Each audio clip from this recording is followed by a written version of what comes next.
ओम शांति। 1 जून 2026 आज का पुरुषार्थ। प्यारे शिव बाबा, आज हमें समझाते हैं कि इस समय सारी दुनिया अज्ञान के घोर अंधियारे में है।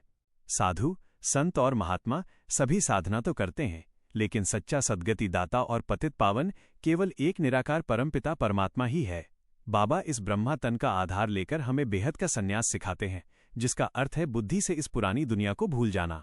सतयुग पावन दुनिया है जिसे कृष्णपुरी कहा जाता है, और ये पुरानी दुनिया कंसपुरी है, जहां हर मनुष्य आसुरी मैनर्स के कारण त्राही त्राही कर रहा है। बाबा आए हैं हमें 21 जन्मों के लिए राजाओं का राजा बनाने।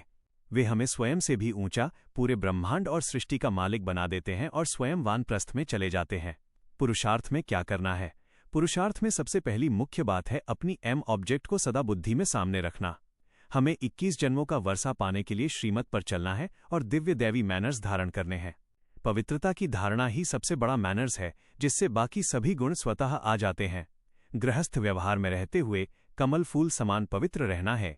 अपने को आत्मा निश्चय कर मोस्ट बिलवेड बाबा और अपने भावी सुखधाम को निरंतर याद करना है। कर्म करते हुए चलते फिरते इस बुद्धियोग की यात्रा को जारी रखना है।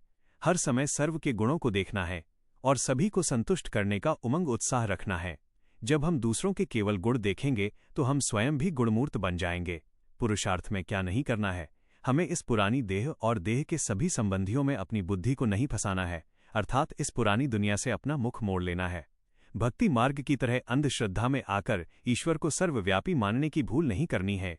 पुरुषार्थ में दूसरों के भिन्न भिन्न स्वरूपों, उनकी कमजोरियों या अवगुणों को देखने और सुनने में अपना समय नष्ट नहीं करना है, क्योंकि इससे हमारा आंतरिक उमंग उत्साह कम हो जाता है। अजामिल जैसी पाप आत्माओं को भी पावन बनाने वाले बाबा पर पूरा निश्चय रखना है और संशय में आकर ज्ञान की धारणा से कभी भी पीछे नहीं हटना है। आज का स्वमान और अभ्यास स्वमान। मैं सर्व के गुण देखने वाला सदा उत्साही गुणमूर्त आत्मा हूं। अभ्यास विधि: दिन में जब भी समय मिले 1 मिनट के लिए बिल्कुल शांत होकर बैठ जाएं। मस्तक के बीच चमकते हुए अपने आत्मिक स्वरूप को देखें। स्वयं को बेहद के वैराग्य की स्थिति में स्थित करें कि ये पुरानी दुनिया अब समाप्त होने वाली है।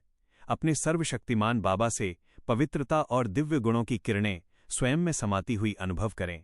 जब भी किसी अन्य आत्मा के संपर्क में आए तो उनकी कमियों को देखने के बजाय उनके भीतर छिपे हुए किसी न किसी विशेष गुण को ही देखें।